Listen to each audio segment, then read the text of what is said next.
Hi there and welcome to this handover style video today for the BYD ATTO 3. My name's Aidan Smith and today we're going to go through lots of things, but don't worry, if you have something particular you want to find, feel free to skip to the video. If you have any questions, feel free to get in contact with a member of staff at one of our retailers. Firstly, let's go through the key for your BYD ATTO 3. The top button here is going to lock it, the next button down to unlock. This button here, if you click it twice, on a design model the electronic tailgate will go up, and on the comfort model it will just release the lock. And if you hold this button at the bottom here for 3 to 4 seconds, it's going to get the air vents running inside the vehicle, which is very good for winter times to defrost the cabin. Before we get started into any features, there are 2 different trim levels available for the ATTO 3. We have the comfort and the design. The battery size, the car itself and the specifications on the face of it will look exactly the same, but there are a few differences. The screen size inside the car and the electronic tailgate are your main differences, alongside a vehicle to load adapter cable and also ambient lighting throughout the vehicle. When it comes to batteries and charging information, it's very easy to explain. Both the comfort and design trim come with a 60.4 kilowatt hour Blade battery. And when it comes to charging, there's lots of different ways we can do that. We can charge, of course, using an AC connection of charging, and that will take 0 to 100% in around about 10 hours on a 7 kilowatt connection. But we can charge up to 11 kilowatts on AC charging, or 3-phase charging as it's also known, and that will be 0 to 100% in about 6.5 hours.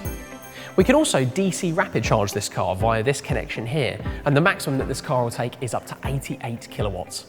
Great news, 30 to 80% charging will take just under half an hour. The great thing about the BYD ATTO 3 is it comes standard with vehicle to load. This is the vehicle to load adapter, which comes standard with the design trim. If you have the comfort trim, you can purchase this optionally through our after sales department. How does it work, you might ask? Well, we can plug that directly into the car and we can power selected devices off of that. If a device uses 1 kilowatt, for example, then in 1 hour it will use 1 kilowatt hour. And because the battery size is 60.4 kilowatt hours, it will last for 60 hours. A fantastic feature. When it comes to charging cables you receive as standard, it's quite easy to explain as well.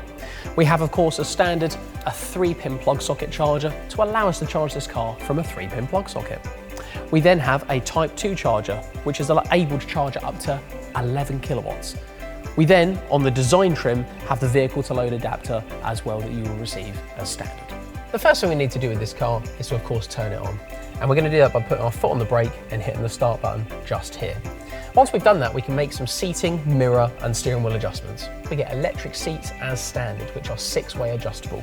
We can move our seat down here via these electronic controllers, and once we've done that, we can go for our mirror controls. We can press the button for the mirror desired, for left or right mirror, and make our adjustments with up, down, left or right. There's even a button here to electronically fold the mirrors. Lastly, we can make some adjustments to our steering wheel.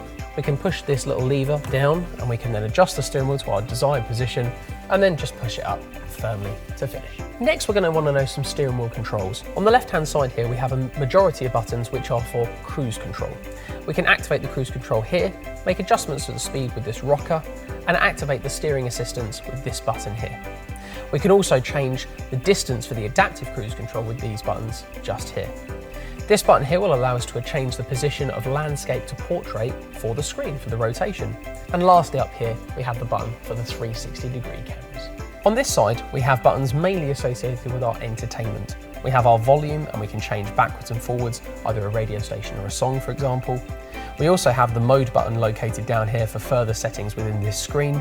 And we can also accept phone calls from the top corner here. Lastly, this is a button here for our voice control.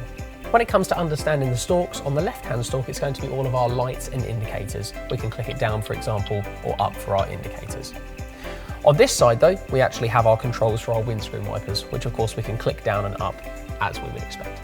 When we move to our center console, we can control our gear selector here, and of course there is a button on the side to unlock that gear selector. To put the car into park, we can press this button here, and of course our start-stop button is here. We have a volume selector here. We have auto, on and off, and front windscreen for the air conditioning controls. This is our driving modes here, where we can set our driving modes for eco, comfort, or sport. On this side, this is a slightly different driving mode. This changes the regenerative braking, which either has 2 modes, standard or high. If we set this to standard, it will act like a normal internal combustion engine car, and it will coast more when we lift off the accelerator. Whereas the high setting will feel like it's slowing down the car to get more regenerative braking. As we move up here, we have an auto hold for the handbrake. We also have this area here for our driving assistance and blind spot ability. And then we also have our parking sensors and finishing off our hazard warning lights. Underneath our wireless charging, there's also some areas where we can plug in devices if we wish to, along with the 12-volt charger as well. We receive as standard in the Atto 3 the glass sunroof, which also has a sunshade as well, and it's all controlled from up here. We have separate controls for the sunshade, and if we press the button for the sunroof, it has a tilt function, and then press again and it will fully open as well. This is of course speed dependent. If you're moving along in the vehicle at certain speeds, it won't open. You need to be travelling much slower. So now most of the things you're now going to find are located in this touchscreen. And the coolest thing we need to first mention is of course that it rotates.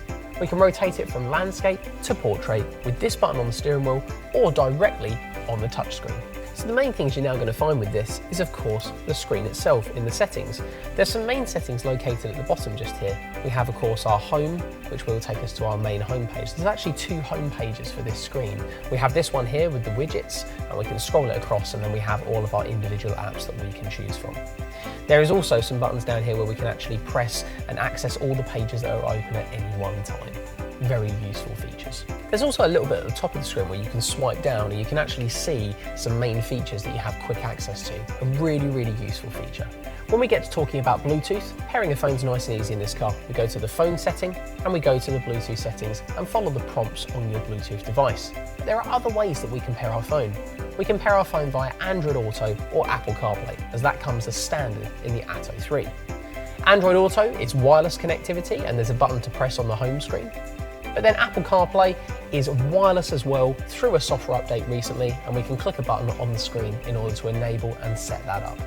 The camera technology, we receive 360-degree cameras as standard on the Atto 3, and we can press the button on the steering wheel and it will then show us a nice camera view, where of course we can move around all the camera views and see all around the vehicle. A fantastic piece of technology. Thanks to a recent software update in the BYD ATTO 3, air conditioning controls are very easy. Just use 3 fingers. We can use that straight up and down to change the temperature, and from side to side to change the intensity. Very easy. Another important thing in your BYD ATTO 3 is software updates. Software updates on this product are over the air and they will notify you when they are available.